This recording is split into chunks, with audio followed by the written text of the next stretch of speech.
All the homes on Pacific Coast Highway were burned. All the homes on the hill were burned, and many of the homes that were on the other side of the street of Pacific Coast Highway were standing. The randomness of it, I think, is one of the upsetting things about it as well. I think between randomness and it being an urban event, not a rural event, I think those psychologically are the most upsetting things. This is a podcast about story and the path from idea to manuscript to shelf and screen.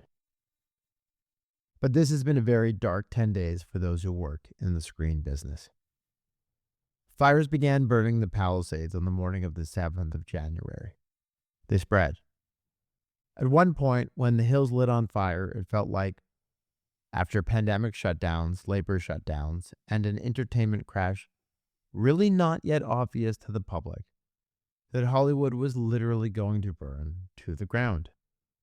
Our friend and episode 4 guest, Mark Varadian, who lives in the Hollywood Hills quite close to where the fire line was, hunkered down rather than evacuate, and by the morning that fire was contained with no damage to his home. Certainly not the case for so many of our mutual friends, including our future guest and producing partner on A God in the Shed, Greg Lessons of Weed Road, whose family lost their home to the fire, like so many. As of today, the fires are more contained than they have been, and the winds have died down. But the path to normalcy is very, very far away. Our guests today have both appeared on our first 7 episodes. We are joined by Bob Bookman, the legendary agent of some of the last 100 years' biggest literary lights, from Graham Greene to Kent Follett, from Anne Rice to Thomas Harris, and a doctor who liked dinosaurs named Michael Crichton. We are also joined by Chase Pletts. Chase wrote our 2021 release, The Loving Wrath of Eldon Quint, which won the Western Writers of America's Award for Best First Novel and Best Traditional Western. Bob, you have a certain perspective. You ran books at CAA, and you were, in the eyes of many, including me, one of the most powerful literary brokers in Hollywood.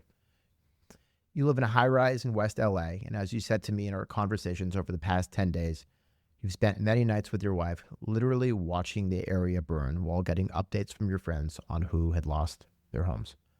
Bob, you also have a time horizon that allows you to speak to where this disaster sits in the context of LA and the business in the last 50 years. For Hollywood, as you guys know, it's not just a fire. It's a fire after the entertainment crash we were living through the last year, after the double strike, after 18 months of development hangover from the shutdowns, and after 18 months of production shutdowns, after the implosion of the economic model that this place has functioned on for decades. So Bob, thinking we would ask you first, what's this last 10 days been like for you? And how does this compare to something like 2018 with the Woolsey fire? Well, actually, the Woolsey fire didn't remotely affect me aside from seeing it on television or reading about it in the paper. This affected me, as you said, last Tuesday and Wednesday nights, looking out the window of our high rise in Westwood because we face north and seeing the Northwest just in all flames. It was just a truly staggering sight. And funnily, you said about the last 50 years, I was thinking it's actually closer to the last 65 years because I remember the Great Bel Air fire of 1961. And that was considered to be, again, in terms of urban rather than rural, because most of these kinds of fires are rural fires. They're not urban fires. And not only do we have an urban fire, we have 2 major urban fires at the same time with very different types of communities, but within close range of each other. So that's a unique situation. But I remember very well the Bel Air fire, and I looked it up just because I was curious how many houses burned, and it said 484. And it felt like at the time a lot more than that. But the point is that these fires here, as you were hitting at, it isn't just people who live there, but as you were saying, restaurants, but also things like housekeepers, gardeners, pool people. You can go on and on and on of the service people who can't afford not to be working and are not going to be working because they're affected by it.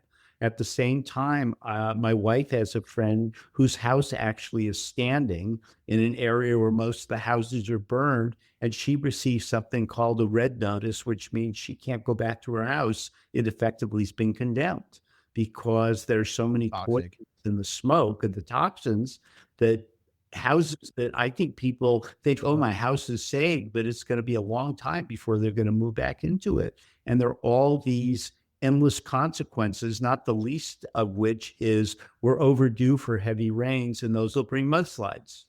So it really is kind of apocalyptic here. And I would say, in the best of circumstances, which I would include myself, it's a major distraction and it's very hard to focus on work.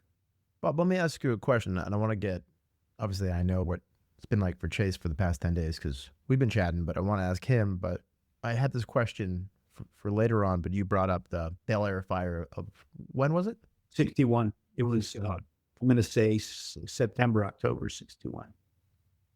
Neither Chase nor I were in Los Angeles in 1994 working in the industry. One of the things that you just see in all these headlines is, the most destructive event since 1994, Northridge with the earthquake. What was that like, and how does this compare, right? Oh, this is much, much, much worse. I mean, there were houses that were demolished, that fell, a lot of them, but it wasn't with the toxins and so forth. And in some ways, it was kind of random. I was living in Hancock Park, and I had an extremely well-built house, and aside from some cracks in the walls. In fact, the year before, my insurance broker had said, you should think about having your house bolted to the foundation because you'll save, I mean, $1,500 a year in insurance. And I said, oh, that sounds like a good idea. Not because, oh my God, there's going to be an earthquake and this will help my house, stay up. But there were lots of, for example, chimneys that collapsed. And there were houses that had walls fell or whatever. But you just sort of felt there were inconveniences, like electricity was out.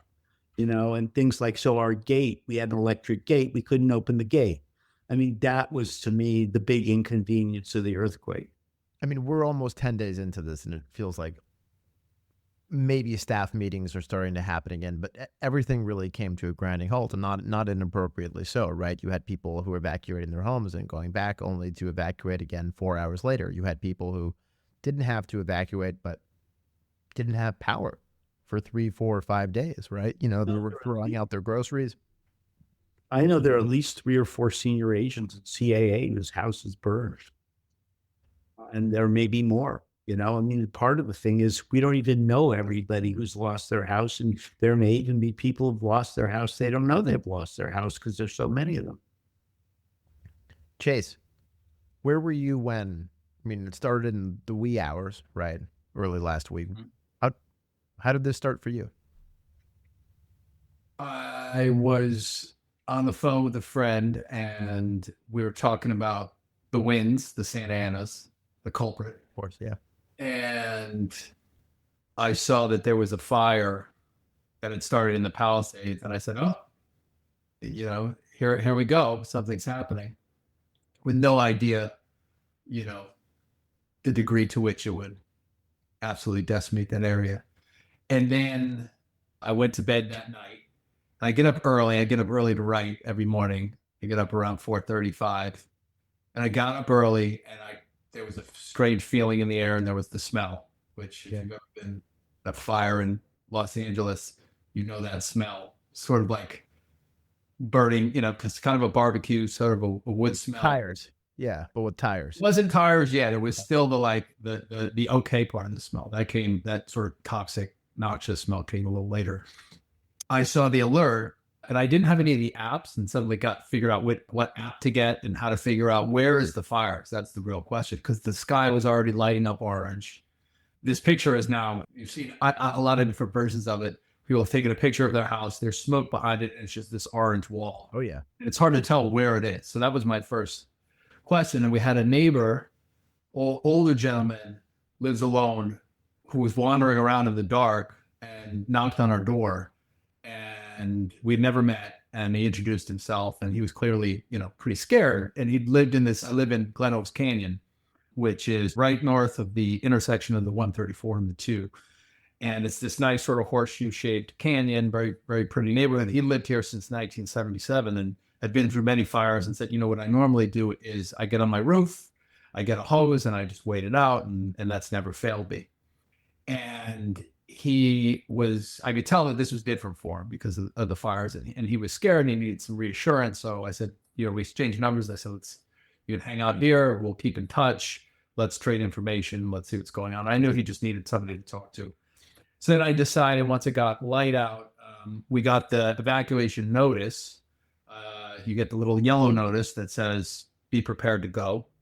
They also call you, so somebody will call you, and there'll be an automated message on your phone. It says there's a, evacuation. I thought it was an order. I thought we had to leave at first. I was confused, but then I realized it was a warning.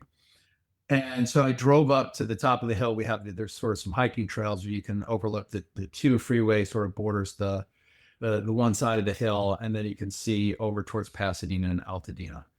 Bob was looking at the Palisades fire, and this was a totally different fire, obviously. Burning on the other side of town in Altadena, coming down off the San Gabriel. So the whole sky was just apocalyptic. It was that very strange light, smoke pouring in. I could see the Palisades fire all the way across town, and then I could see the fire burning in Altadena. And I could tell it wasn't close enough where we had to, worry just yet. And those winds were howling at that point. They were sustained gusts. I had no idea, what would happen and how fast it would move. That was the biggest thing with where is it? How close am I to it? Because you just get this broad evacuation order. And then they said evacuate. And we got upgraded from yellow to red. It's strange because then you're like, what am I going to take with me? What's important? Obviously, safety is the foremost thing. But again, I had an idea where the fire wasn't, and I knew it wasn't coming over our hill just yet. So I knew we had time. And my wife is very calm. She's steady Eddie, and I was trying to be as calm as we could. We have our 6-year-old son, and we didn't want to freak him out, and he was just more curious about everything, wanted to know what was going on.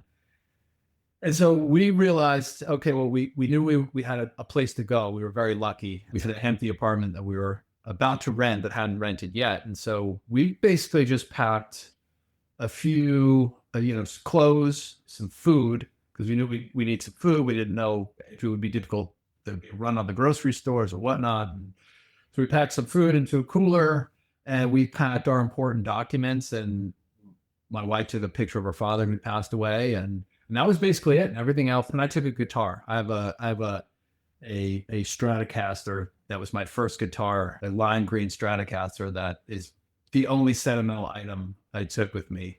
And we basically packed what we could in our cars, and we waited at that point. Part of me was, we were renting our current house, but I still, there was still a sort of desire to stick around and spray it down with a hose should the fire get that close, and send my wife and child off to the apartment.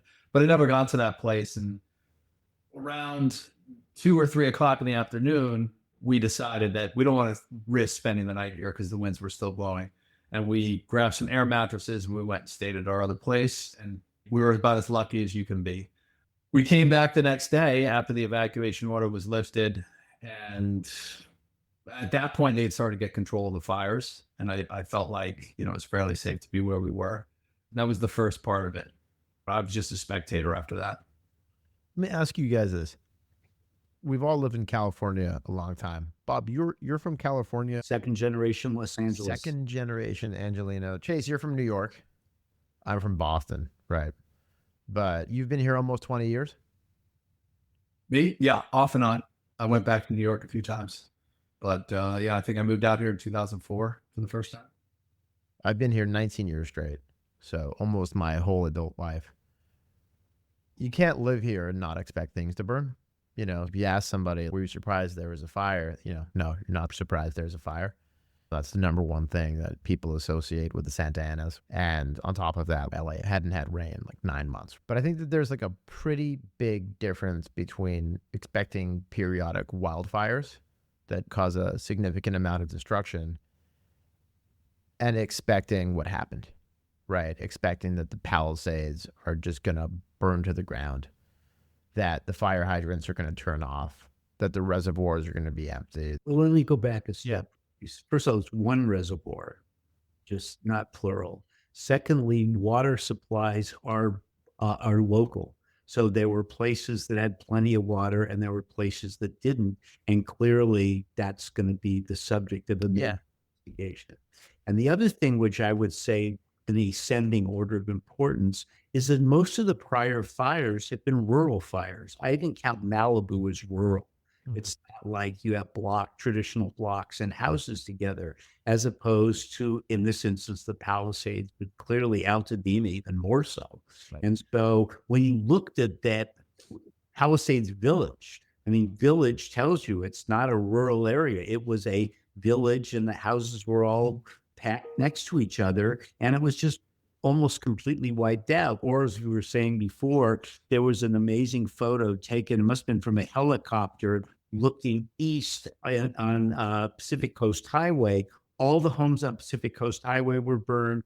All the homes on the hill were burned. And many of the homes that were on the other side of the street of Pacific Coast Highway were standing. The randomness of it, I think, is one of the upsetting things about it as well. I think between randomness and it being an urban event, not a rural event, I think those psychologically are the most upsetting things.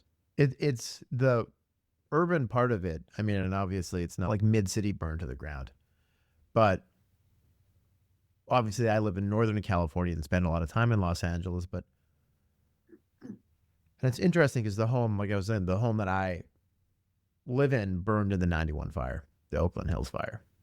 And I remember when we bought this house, the owners I've gotten to know fairly well said to me, they had spent 2 years expanding and renovating the house that was on this property that was built in the 20s or 30s. And they moved in. They had a 1-year-old and a 3-year-old. And 2 weeks later, it burned to the ground. And at the time, they were given an evacuation order. The fire was still quite far away. And they thought they'd be back the next day. So they packed very, very little.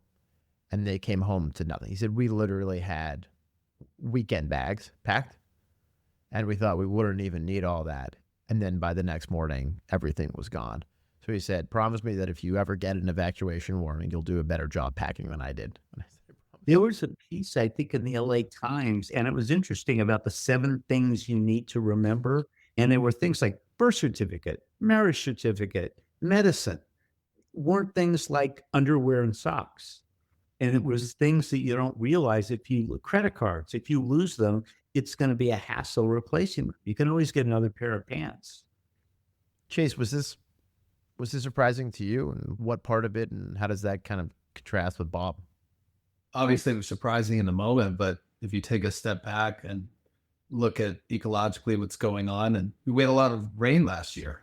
And, I think any fireman will tell you when they look at rain, and then they look at all the growth that you get, they just see fuel. And then we had no rain this year. I can't remember a single rainstorm. So the weather was a perfect storm, just waiting for that spark. And the Santa Anas seemed to come at a strange time. If I recall, they usually come in November. So everything felt out of whack. So in that regard, the order in which things happen was not normal. Was not in the normal pattern. But things burned all the time. My earliest memory in California of a fire was driving along, I think, the 5 freeway. And I don't remember exactly which fire it was. And it was shocking to me coming from New York to see this, but the entire hillside, I want to say in my memory, it was Griffith Park. I don't think Griffith Park ever burned. Maybe it did once. And you're driving on the freeway and the entire hillside next to you is just a wall of flame, and people are just kind of going about their day. And you're like, this is insane. But then, it just becomes part of the character of Los Angeles. Water is also, I think of Chinatown, and I think of Joan Didion's essay about the Santa Ana, where she says, the weather of Los Angeles is catastrophe. And then I think about water in Chinatown. And those two things, I mean, those are part of the lore of Los Angeles. So it was really, the way I process disasters is I'm also marking all of this information for later, which is a bizarre thing. And I don't know if most writers sort of do that. But it's all going into some sort of, there's 2 minds. My mind sort of bifurcates. One is the the mind that's in the present, and what is the mind that's in the future going, what am I going to say about this at some point? So I never sort of in a state of panic, because I'm also in a state of collection, which is a weird thing to say. But again, that's because my house didn't burn down. I wasn't in the midst of the tragedy. I was still on the perimeter of it. And I'm sure it would have been much different were I not as lucky as I was. Well, let me ask both of you this.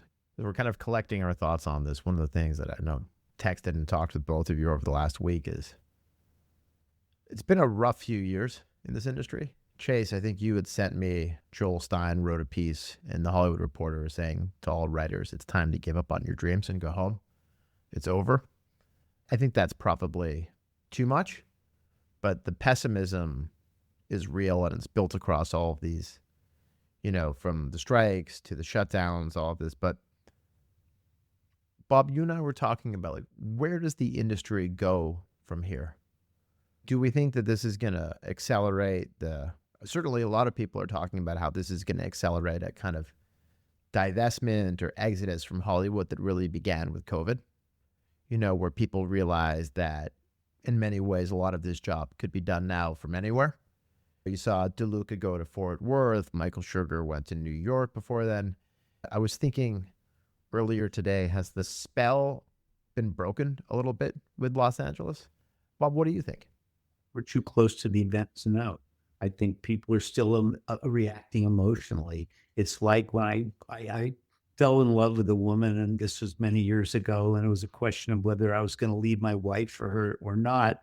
And my psychotherapist said, you have to treat her as an infatuation. She may become a real love, but right now she's just an infatuation. And I think right now we're in the negative infatuation stage of what's going on with this. I mean, we don't even know all the fires around. We don't know what a lot of the consequences are going to be for a lot of people who don't even know where they're going to live.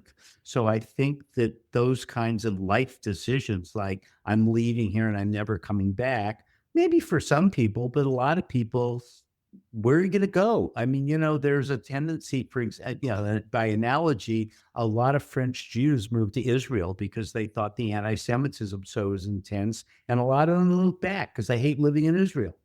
And they are French. So the kind of, I don't mean this too deeply, but overreaction to something like this is kind of normal. And you really have to sort out. Do you have children? Where are they going to go to school? Where are their friends? I mean, you can just ask all those questions yourself. So I think that there's going to be certainly a retrenchment. Right now, most production is not in Hollywood because of for tax reasons. We shot the Bob Dylan movie in New Jersey because we had a 30% tax rebate. So those are, I would say, in some ways have as much of an impact in the future of Hollywood as the fire. So I really think, that Hollywood's been around for 1913, I guess was the, so we're talking about over 110 years. I mean, it's not just going to fold the tent and move elsewhere tomorrow. And there are people like writers who I think can function well outside of here, especially now with Zoom and things like that. And there are other people that I'm not sure Mike DeLuca being in Texas is going to be an effective executive. Chase, what do you think? Bob has a lot more historical context than I do, but also just to answer your original question about what this fire is going to do to LA, Bob's 100% right. We just were too close to it to know. But my first feeling was the same feeling, and I don't mean to compare this at all. But when 9/11 happened, and I was watching the towers fall and all that, I had no idea what the implication, the repercussions would be. I just knew that nothing would be the same after it, and that it would echo for a long time. And that obviously, I'm sure most people thought that. But that was my first thought when I saw that this is going to be something that was going to carry on into the future and change things in a pretty significant way. And I would say that Los Angeles will be changed. I mean, I don't think I've even really taken in. I used to love going to a real seafood inn, and that burned down. I mean, that's a minor thing. The entire Pacific Palisades is gone, and I haven't really internalized that yet. And I know friends who lost houses. I'm sure almost everybody does, I would say. And The one thing I have seen is a lot of people in Los Angeles coming together and helping each other in an amazing way. And this is for a city that's, sort of always being labeled as atomized and disparate and nobody knows anybody. It's a bunch of little towns, sort of shoved together, and there's no community. I think that Los Angeles is proving that that's completely wrong. And people are stepping up in all different kinds of ways. And you're getting a whole range of humanity here. And the other thing I'd say is it's interesting to watch news coverage, because the way news coverage functions nowadays is everything goes to 10. It's the worst possible thing ever, whether it is or isn't. And the way they were covering the news for the first couple of days, I would say it didn't even capture how bad it really truly was. But I noticed the coverage has continued to say, oh, it's terrible. Now I'm walking outside for the last couple of days and the air quality may be bad, this and that. And I know there's still hot spots and there's all kinds of horrific stuff going on in the actual fire zones. But life has, sort of continued on the periphery of this. And I think everybody feels that something is deeply wrong, to different degrees, whether you were directly affected or not. But all I know is I have no idea how it'll affect the business. I don't even think that's a question we can ask right now. I know that it'll completely change the character of Los Angeles. I think we live in a place where things feel more disconnected than they have been.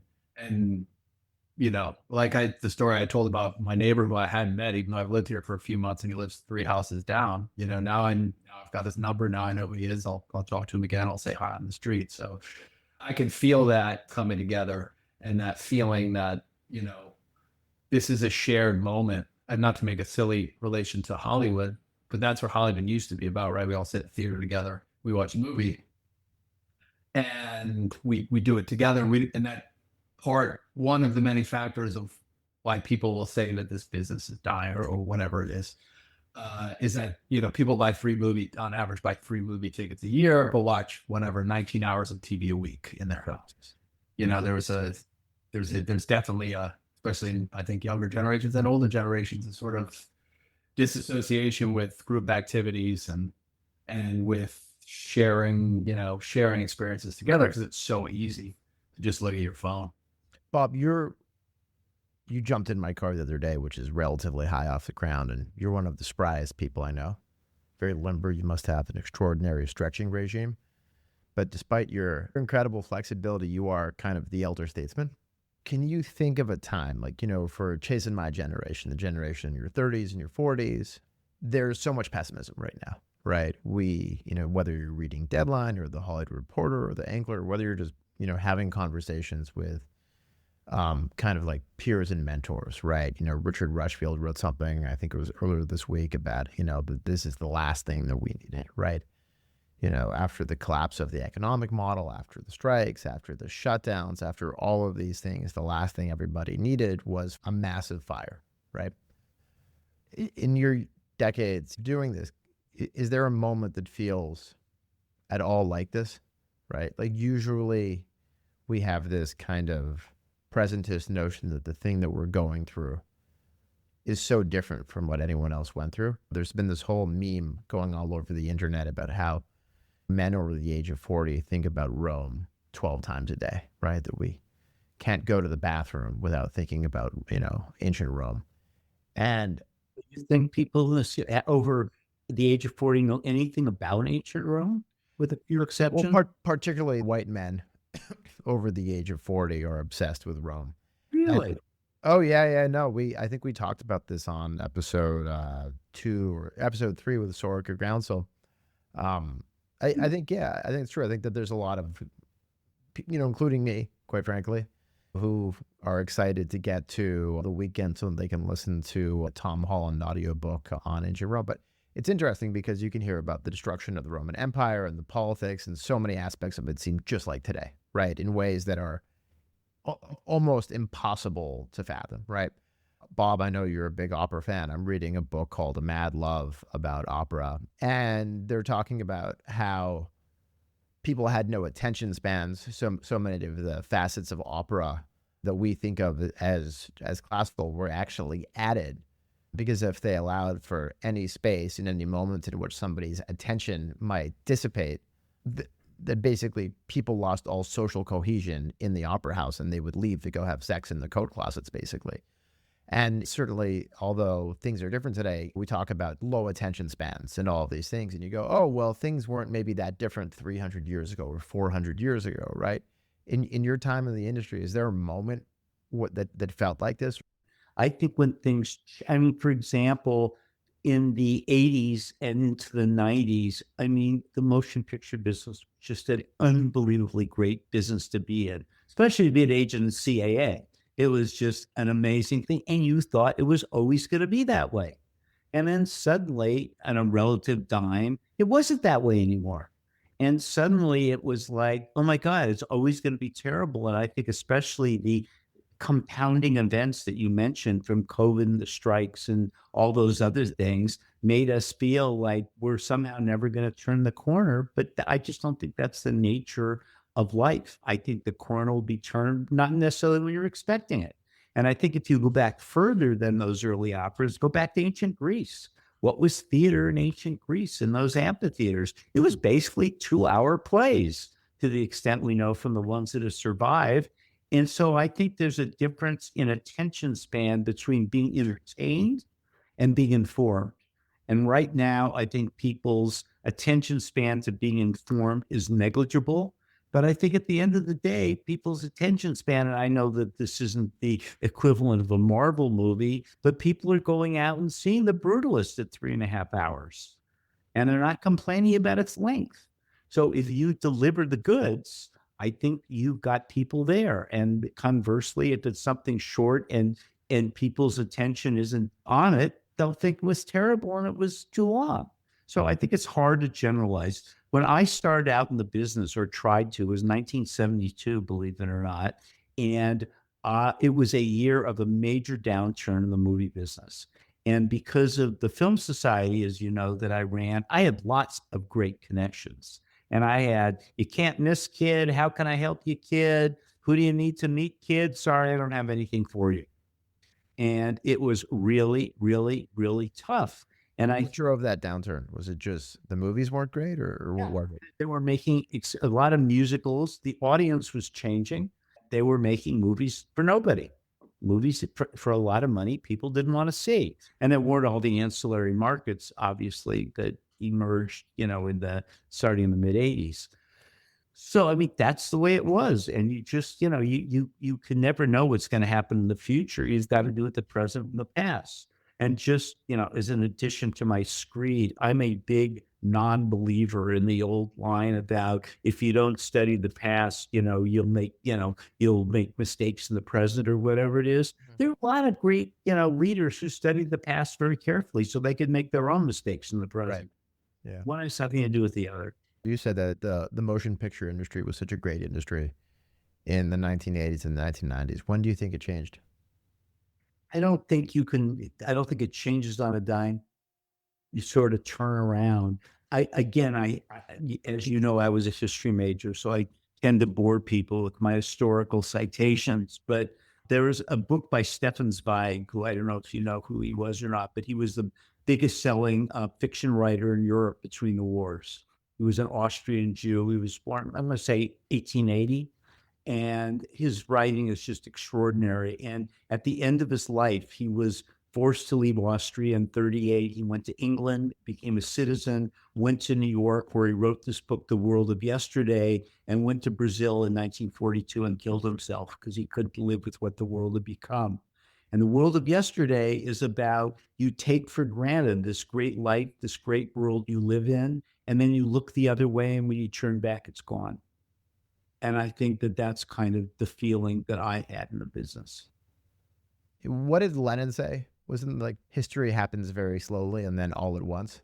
It wasn't, are you talking about Nicholas or John? Vladimir Ilyich? Oh, I thought you might talk about John. No. We almost had an I am the walrus moment from... No, he said, and I think it wasn't his line, that life is when something unexpected interrupts your plans like a fire. Wasn't the story that Lenin basically had said a week before the revolution to one of his friends that he felt that he was saddened by the fact that he would never see the revolution in his time? And then obviously it happened pretty soon after that. I could be wrong, but I think that is a famous quote. But a lot of quotes. Have you ever heard of Churchillian drift? Churchillian drift is the tendency to give more famous people credit for saying something that someone far less famous actually said. And Churchill is the beneficiary of the most misquotations. That's very interesting. I published the official Winston Churchill coffee table book. So Did you really? I did. Yeah. I will bring you a copy next time. I'd love to have one. I think that there's obviously a lot of pessimism right now. And I think that a lot of the pessimism has to do with a feeling of convergence between how things could have been better handled in Hollywood in the entertainment side, from avoiding strikes to not shifting from a business model that was working to something that was so untested so quickly. And I think that a lot of that feeling kind of merges with the feeling of, and I think it's going to take a long time to, figure out what exactly went wrong with the response to the fires. But clearly there should have been more water in the reservoirs. There should have been more backups. There should have been better planning. We were not as well prepared as we should have been. And it feels that there's a lot of, I don't want to say conflation, but parallels between those two things. And it feels like together they're causing a lot of pessimism. Bob, do you have any reasons for optimism? Yeah, because I generally, I believe in myself. I believe in the things that I'm working on. I believe that even though I say I'm working harder to accomplish less, I'm still working harder with a lot of satisfaction, and I'm still accomplishing things. And people have to be entertained. People are going to go out to theaters, or worst case, they're going to stay home and watch things on their screen. They want to see something new and different that I haven't seen before. And it's always the case, everybody says, for example, how great British television is relative to ours. And that's because we only get the best a series from Britain. You go to Britain, they say the same thing about us. So it's about relishing and celebrating the cream and understanding that there's got to be just a lot of milk to go with it.